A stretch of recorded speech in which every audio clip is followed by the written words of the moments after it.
Hello friends, welcome to my channel living Livora. So ఈరోజు మా పిల్లలిద్దరూ స్కూళ్ళకి వెళ్ళిపోయాక నా డైలీ రొటీన్ ఎలా ఉంటుంది. సో రోజు ఇలాగే ఉండదు, ఒక 80 to 90% ఇలాగే ఉంటుంది. సో ఆ వ్లాగ్ నేను మీతో షేర్ చేసుకుంటున్నాను. మా ఇద్దరు పిల్లలు వెళ్ళిపోయారు. ఈరోజు మా వారు వర్క్ ఫ్రమ్ హోమ్ చేస్తున్నారు. సో దట్ కొద్దిగా లంచ్ అనేది లేట్గా ప్రిపేర్ చేస్తున్నాను. ఈ లోపల కొద్దిగా బెడ్రూమ్స్, హాల్ పరిస్థితి ఏంటి, సో నేను ఎలా క్లీన్ చేస్తున్నాను అది ఈ వ్లాగ్లో షేర్ చేస్తున్నాను. ఆల్రెడీ చూసారు కదా బెడ్రూమ్ పరిస్థితి ఇలా ఉంది. సో నేను మొత్తం క్లీన్ చేయడానికి ప్రిపరేషన్ చేస్తున్నాను. నేను చిన్నపిల్లలు ఉంటారు కదా, హ్యాండీగా ఉంటాయని చెప్పి నేను కొన్ని హోమియో కొద్దిగా చిన్నపిల్లలు ఎదుగుతూ కాళ్ళ నొప్పులుగా అంటున్నారు. సో అందుకని వాళ్ళు రాసేవి అన్నీ పైనే పెట్టుకుంటాను. మళ్ళీ మమ్మీ నాకు ఎక్కడున్నాయి, అవి ఎక్కడున్నాయి, వాళ్ళ వాటర్ బాటిల్స్, మెడిసిన్స్ అన్నీ హ్యాండీగా పెట్టుకోవడానికి అన్నీ పైనే పెట్టుకుంటాను అనమాట. సో నిన్న నైట్ మడత పెట్టిన బట్టలు అన్నీ అవండి. సో ఇప్పుడు అవన్నీ నేను మొత్తం కబోర్డ్స్లోకి సర్దేసేసి సో మా బెడ్రూమ్ అయితే నీట్గా క్లీన్ చేసేసాను అనమాట. సో ఇప్పుడు coming to very horrible living room. And living room పరిస్థితి చూసారా ఎంత ఘోరంగా ఉందో. ఎందుకంటే మార్నింగ్ హడావుడు అలా ఉంటుంది. మా చిన్నబాబు పెద్దబాబు ఇద్దరు వెళ్ళిపోవాలి. సో అంత హడావుడుగా ఉంటుందండి. సో వాళ్ళిద్దరిని పంపించి అప్పుడు సర్దడం కుదరదు కాబట్టి వాళ్ళు వెళ్ళిపోయాక నేను మొత్తం క్లీన్ చేస్తానన్నమాట. సో మొత్తం క్లీన్ చేసేసి బట్టలు ఏమన్నా ఉంటే వాషింగ్ వేసేసి, ఏమన్నా ఫోల్డ్ చేసే ఉంటే ఫోల్డ్ చేసేసి అట్లా నేను లివింగ్ రూమ్ అంతా సర్దేయడం జరిగింది. అలాగే కమింగ్ టు కిచెన్. కిచెన్ చూసారా ఎలా ఉందో.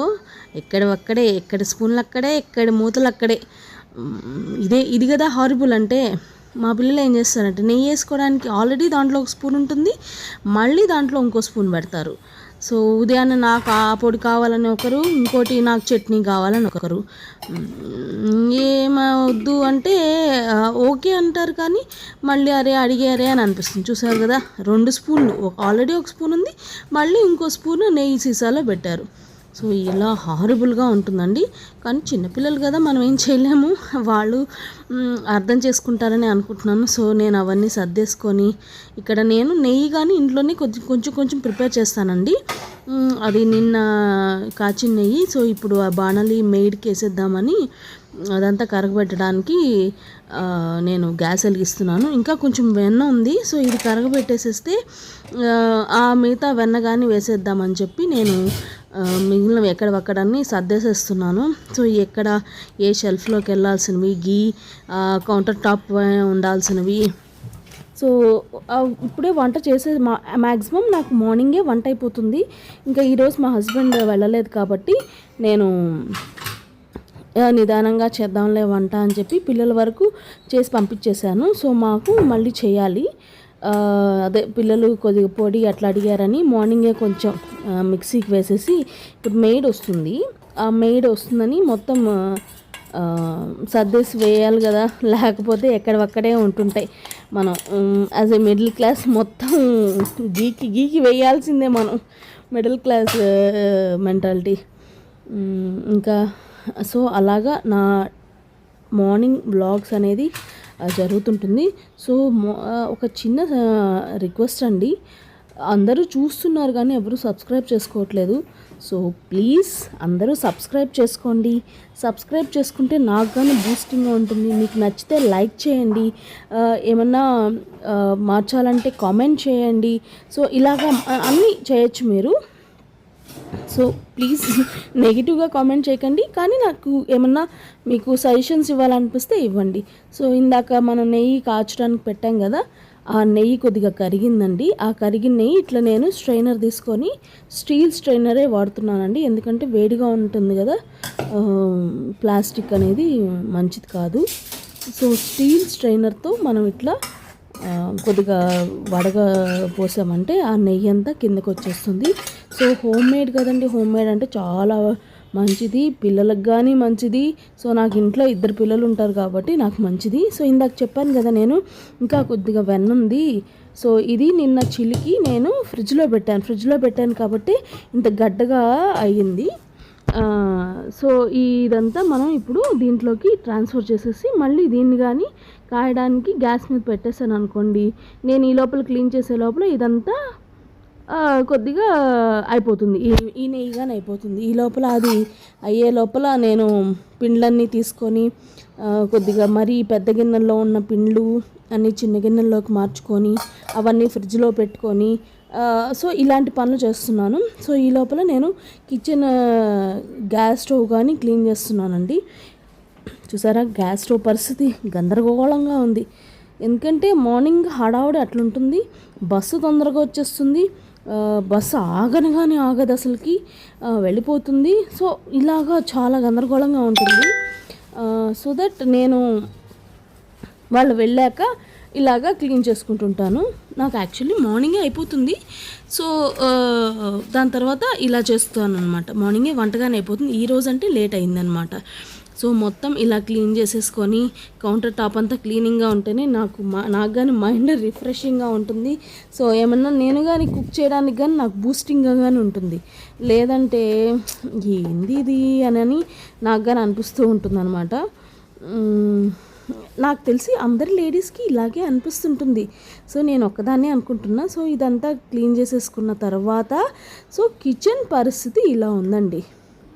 చూసారు కదా మొత్తం దానిలోకి వెళ్ళిపోయినాయి, మొత్తం క్లీన్ అయిపోయింది. సో ఇలాగా నేను కిచెన్ని అంతా క్లీన్ చేసేసుకున్నాను.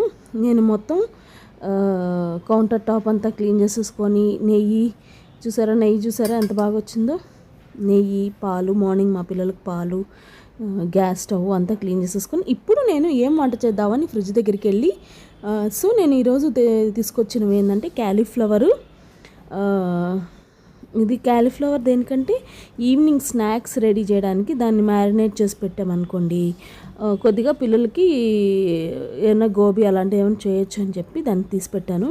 సో పెరుగు పచ్చడి చేద్దాం అనుకున్నాను. అలాగే వంకాయ, ఆలుగడ్డ వేసి కూర చేస్తున్నాను ఈరోజు. టమాటాను, దోసకాయ, బీరకాయ వేసి పప్పు చేస్తున్నాను అనమాట. సో ఇంకో స్టార్ట్ చేద్దామా మరి. ఇప్పుడు ఫస్ట్ బియ్యం కడిగేస్తున్నానండి. మేము బ్రౌన్ రైసే తింటాము. ఇది బ్రౌన్ రైస్ ఆల్రెడీ నానబెడుతున్నాను. బ్రౌన్ రైస్ మార్నింగే నానబెట్టున్నాను. జస్ట్ అది చూపిస్తున్నాను మీకు.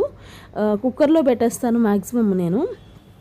అలాగే పప్పు కానీ నానబెట్టుకున్నాను. చూడండి పప్పు కానీ నానబెట్టున్నాను. పప్పు నానితే అండి మనకి గ్యాస్ట్రిక్ రాకుండా ఉంటుంది. సో ఈ లోపల నేను ఇక్కడ దోసకాయ, బీరకాయ, టమాటా వేసి ముక్కలు కట్ చేసేసాను. నేను దోసకాయలో గింజలు తీయనండి, కొంతమంది తీస్తారు, నేను తీయను. మీరు ఒకసారి ట్రై చేయండి, చేదు లేకుండా ఉంటే చాలా బాగుంటుంది. దోసకాయ పప్పు, దోసకాయ మామిడికాయ పప్పు బాగుంటుంది, దోసకాయ బీరకాయ పప్పు బాగుంటుంది, భలే ఉంటాయి. మీరు ఒకసారి ట్రై చేయండి. ఆల్రెడీ నేను కొంచెం చింతపండు నానబెట్టుకున్నాను. ఆ చింతపండు వాటర్ కానీ నేను ఇక్కడ దీంట్లో వేసేస్తున్నాను. వేసేసి కొంచెం దీంట్లో పసుపు వేస్తాను. పసుపు వేసిన తర్వాత మూత పెట్టేసి కుక్కర్కి పెట్టేయడమే.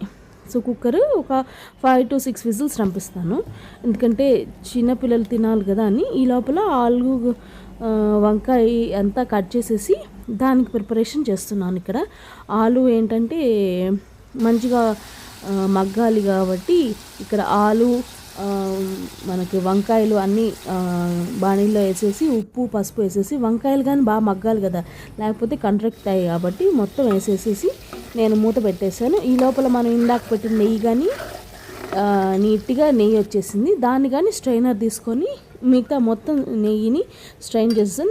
ఇది నాకు మ్యాక్సిమం ఒక 1.5 వీక్ దాకా వస్తుందన్నమాట.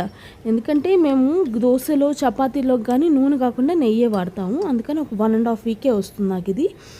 సో దట్ ఇది పక్కన పెట్టేశాను. ఇంకా ఈ లోపల కర్రీకి వస్తే మ్యాక్సిమం కొంచెం బాగుంది, ఇంకా మగ్గాలి.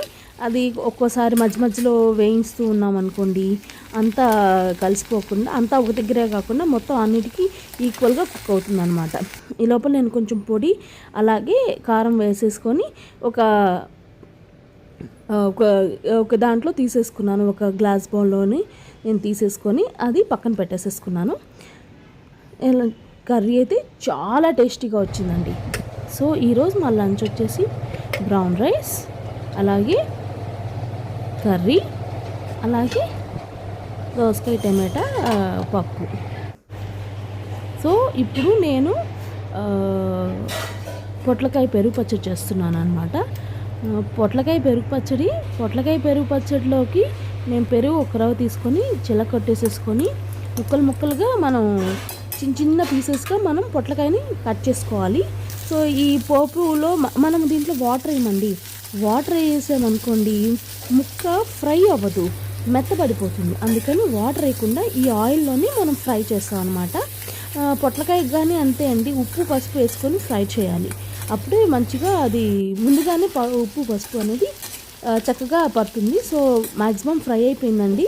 ఇప్పుడు మనం ఈ మొత్తం ఈ మిశ్రమాన్ని అంతా తీసుకొని మనం కొంచెం కారం వేసుకొని ఈ పొట్లకాయలో కొద్ది కారం వేసేసుకొని మనం యాజ్ యూజువల్గా ఇందాక మనం పెరుగు కొద్దిగా పెట్టుకున్నాం కదా, దాంట్లో వేసేస్తే అంతే, రెడీ. మన పొట్లకాయ పెరుగు పచ్చడి కానీ రెడీ. చూసారా ఎంత ఎమ్మీగా ఉందో, చూస్తుంటేనే నోరూరుతుంది కదా. నాకు కానీ అండి ఇప్పుడు చెప్తుంటే నాకు కానీ నోరూరుతుంది. యాక్చువల్లీ చాలా బాగుంది కదా, నాకైతే అసలు టేస్ట్ అయితే అదిరిపోయింది. సో ఈరోజు ఫైనల్గా మా లంచ్ వచ్చేసి బ్రౌన్ రైస్, ఆలు కర్రీ, టమాటా పప్పు, పొట్లకాయ పెరుగు పచ్చడి, పండు మిరపకాయ పచ్చడి. Thanks for watching.